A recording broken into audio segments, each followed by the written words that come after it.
Hello दोस्तों, welcome to finance अड्डा। यहाँ हम फाइनेंस और इन्वेस्टिंग को इतनी सिंपल लैंग्वेज में समझते हैं कि स्कूल का स्टूडेंट भी इजीली समझ जाए। तो वीडियो को एंड तक जरूर देखना क्योंकि हर चैप्टर पिछले चैप्टर से कनेक्टेड है। तो चलिए, आज का टॉपिक है स्टॉक मार्केट क्या है। आज अगर मैं आपसे कहूँ कि आप रिलायंस, TCS, इन्फोसिस या HDFC बैंक जैसे बड़े बिजनेस के ओनर बन सकते हो और उसके लिए करोड़ नहीं सिर्फ 500 भी काफी हो सकती है, तो शायद आप बिलीव नहीं करेंगे, लेकिन ये बिल्कुल सच है।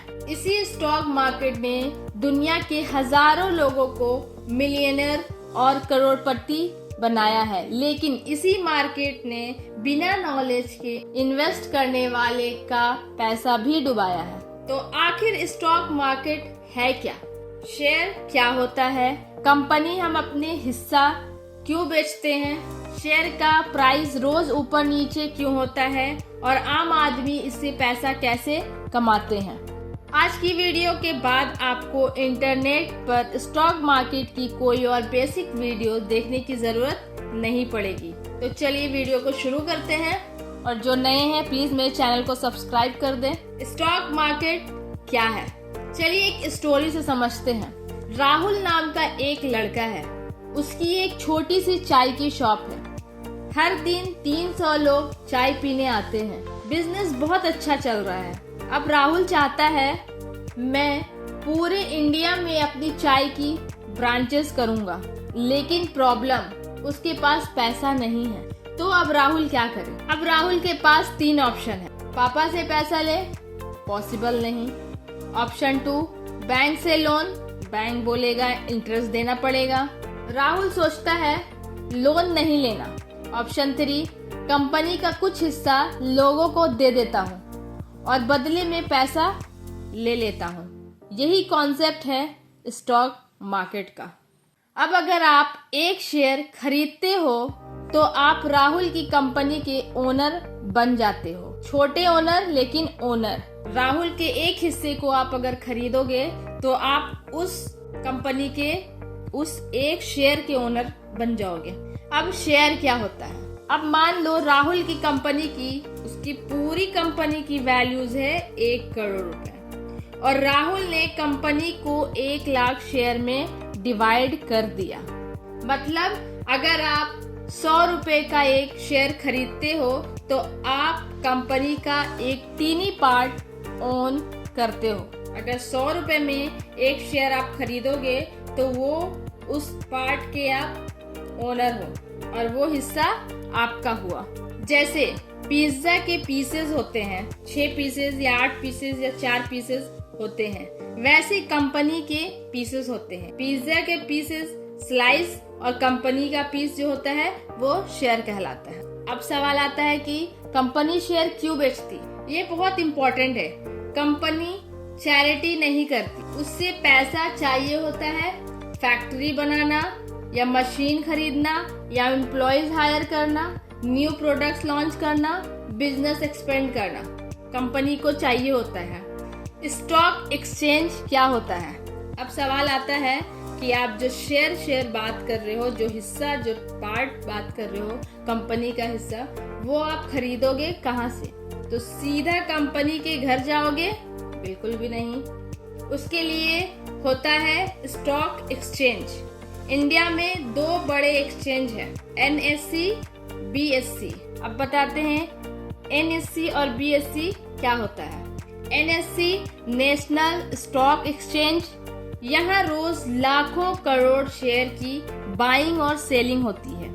ये इंडिया का सबसे बड़ा और सबसे ज्यादा एक्टिव स्टॉक एक्सचेंज है। BSE बॉम्बे स्टॉक एक्सचेंज, ये एशिया का सबसे पुराना स्टॉक एक्सचेंज है और यहाँ भी हजारों कंपनीज के शेयर्स लिस्ट होती है। एग्जाम्पल में समझते हैं, जैसे सब्जी खरीदने के लिए मंडी होती है, वैसे ही शेयर्स खरीदने और बेचने की मंडी को स्टॉक एक्सचेंज कहते हैं। अब सवाल आता है शेयर प्राइस ऊपर नीचे क्यों होता है? ये सबसे इम्पोर्टेंट है कि शेयर कभी ऊपर कभी नीचे क्यों आता है। स्टोरी से समझते हैं। मान लो राहुल टी कंपनी का शेयर 100 का है। एक दिन न्यूज आई कंपनी ने 500 करोड़ का प्रॉफिट कमाया। अब क्या होगा? सब लोग शेयर खरीदना चाहेंगे, डिमांड बढ़ेगी, प्राइस बढ़ेगी। अब अपोजिट न्यूज आई कंपनी लॉस में है। सब लोग डर गए, सब बेचने लगे।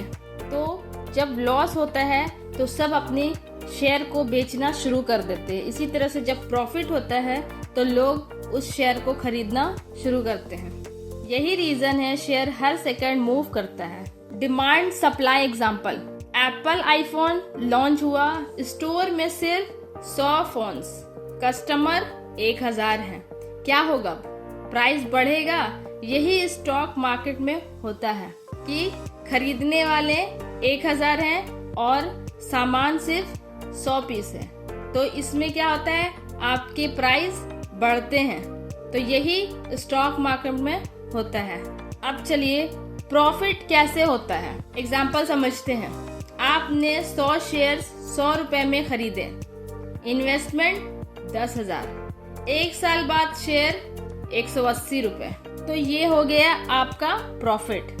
जैसे आपने बाय किया 100 रुपए से शेयर और इन्वेस्ट किया 10,000 रुपए और प्राइस उसकी बढ़ी। जो 100 रुपए में खरीदे था उसका प्राइस हो गया 180 रुपये। ठीक है, तो आपका जो वैल्यू आया वो कितना आया? 18,000 रुपये और आपको प्रॉफिट कितना हुआ? 8,000 रुपये। तो ये है प्रॉफिट। आपने कुछ किया? बिल्कुल नहीं, बस कंपनी ग्रो हुई और आपका पैसा भी ग्रो हुआ। अगर शेयर 100 रुपए है और 70 रुपए आपका इनकम हुआ है तो इसे कहते हैं लॉस, क्योंकि आपने शेयर 100 रुपए में खरीदा और आपका मार्केट नीचे चला गया, जिस कारण आपको सिर्फ 70 रुपए मिला, जिस कारण आपका 30 रुपए क्या हुआ?